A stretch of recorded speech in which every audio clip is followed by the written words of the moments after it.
Hi, once again. This does not look like what we're used to from these videos, but as I said in the China Arnold case, I'm currently house sitting, so for privacy reasons, I don't want to film in someone else's house. But I figured an audio with the thumbnail will do just fine for you guys. We are doing the Yoselyn Ortega case, and this case is a train wreck, a bus fire. I am in shock. I have been interested in this case since I was probably a senior in high school, but much like then, they do not have a whole lot of article or YouTube videos on it. So everything I have is compiled off 3 articles in one YouTube video. Lovely, right? Little warning, this does involve the death of 2 children, little babies. If you're not into that, feel free, click off, do what you need to do to be comfortable. I'm all about you, baby. You know what I'm saying? Getting into this, Yoselyn Ortega went from the Krim family. The Krim family included the parents, Marina and Kevin, and the parents' 3 children, Lucia, nicknamed Lulu, who's 6, Nessie, who is 3, and Leo, who is 2. Yoselyn worked as a part-time caretaker for one of these children and was being paid $18 an hour. Yoselyn's initially from the Dominican Republic. While working for the Krims, she was living in the Hamilton Heights neighborhood of Manhattan with her 17-year-old son, Jesus, her sister, and her niece. Yoselyn only got the job working for the Krims because she had been recommended by her sister, a nanny for another New York family. But this is when it gets good. Guess what? All of Yoselyn's background information and references from being a nanny, well, guess what? Say it with me now. Fake. Yoselyn gets this job, ends up working this job for 2 years, and she decides she needs more money. The Krims offered her $100 more for 5 hours of work throughout the week. Yoselyn agrees, and this absolutely drains her. But she still needs more money. Living's tight. She had to provide for her son to go to a private school because he moved to the US, but they were no, you have to repeat the 11th grade. And then the only way to work around it was if he went to a private school, and that was easily $7,000 out of pocket. So Yoselyn needed money. She needed this cash money, baby. She, decides what the Krims are offering her just isn't enough. Marina offers to speak to friends to see if anybody needed a babysitter just to work something in for Yoselyn needing this money. They have someone needs one because Yoselyn ends up doing side babysitting, and this absolutely drains her. Yoselyn's work begins to slip, and Marina has to remind her 4 times that if she cannot improve her work, they will have to replace her. On the morning of October 25th of 2012, Yoselyn has some interactions going on. She talks to her sister, and she's like, yo, Anais Jesus and I.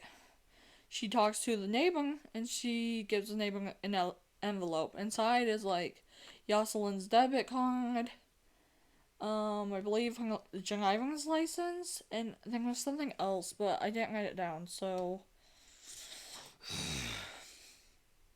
The neighbor, after she talks to the neighbor's like, wow, that was a very strange interaction. Ew. Yoselyn had to be to work by 3 p.m., and when she gets to work, she's getting walked through her day. She needs to take Leo with her to pick up Lulu from school. They need to come home, Leo needs to nap, and then Lulu needs to go to dance. After dance, Marina and Nessie will meet up with Yoselyn, Leo, and Lulu, and they will all go home together. Except this never happens. Yoselyn goes, picks up Lulu. They walk in like Central Park. They never go home from Leo to have a nap. They walk in Central Park. Yoselyn gets them ice cream, and then they go home, and this is kind of where everything picks up. The young man to this apartment and remembers having a conversation with Yoselyn, and Yoselyn's like, yo, is Marina here? And the young man's like, no, she just left. About 5:35, Marina and Nessie end up coming home.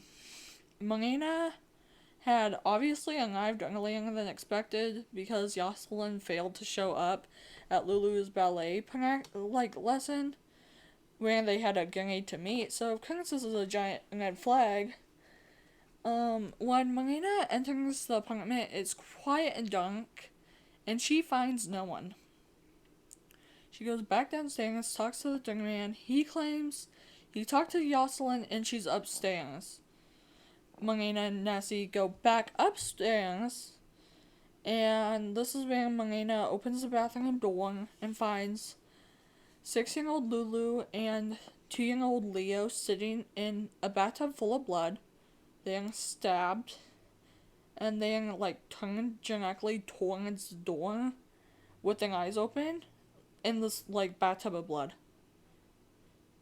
It's they weren't clothed too. They weren't clothed. I don't know if that detail matters. I put it in here.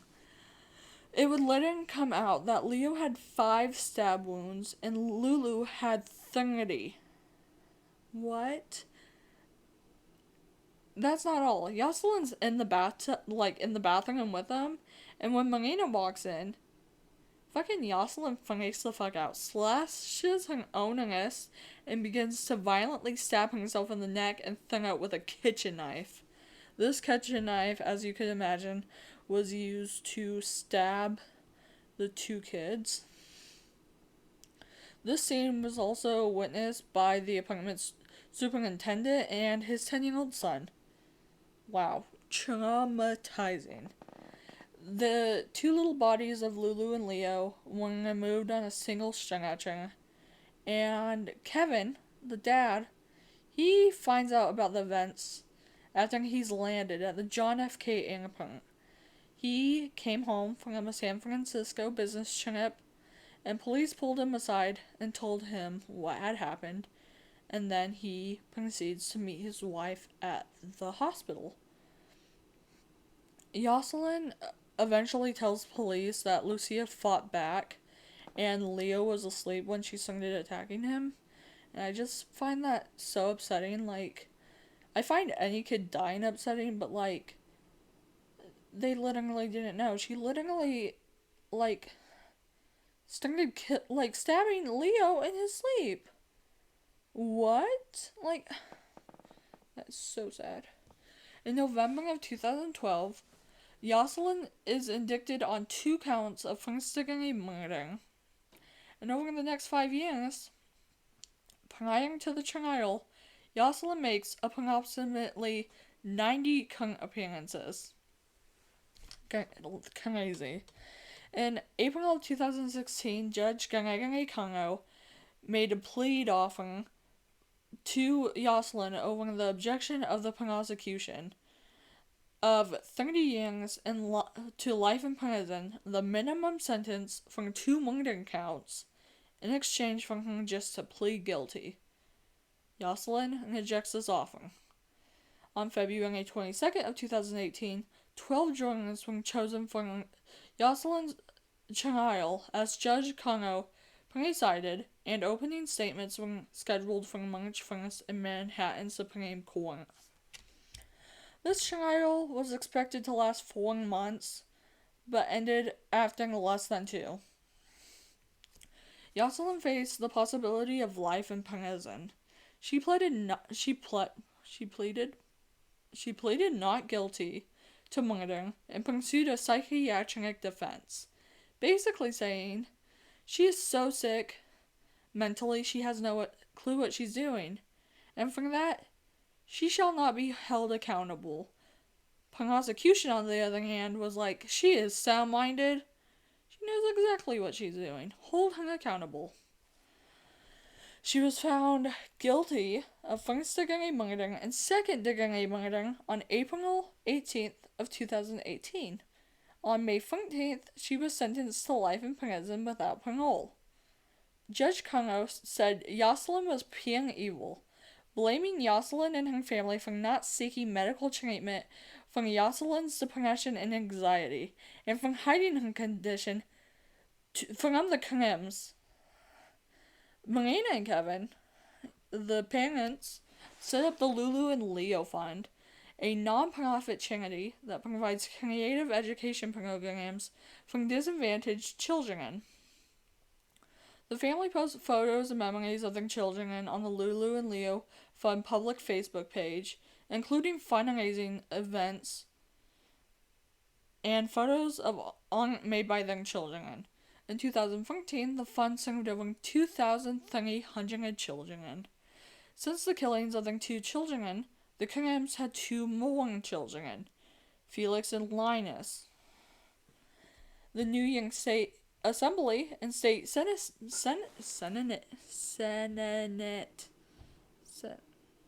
Give me a minute. The New York State Assembly and State Senate passed the Lulu and Leo's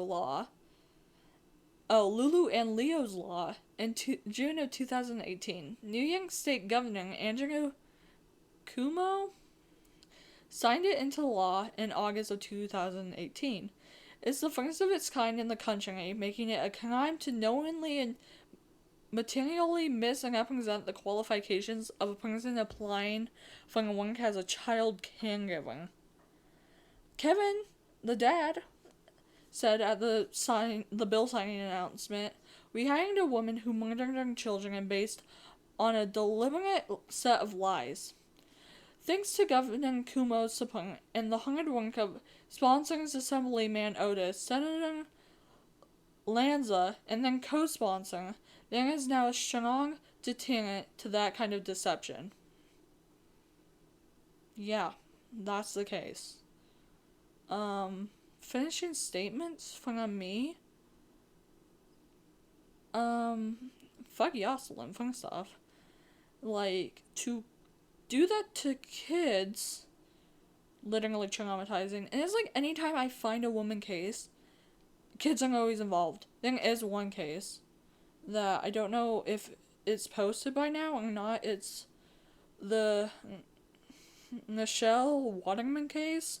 That case fucked me the fuck up. Girl. That case didn't involve children, but like, she did kind of kill somebody. If the case is up, you know. If the case is not up, you're gonna know. If the case is up, it's gonna probably be linked in the icon. Like now. I don't know. Does anyone start going on for these? I don't know. But I wanted to end that here. I hope you enjoyed the case.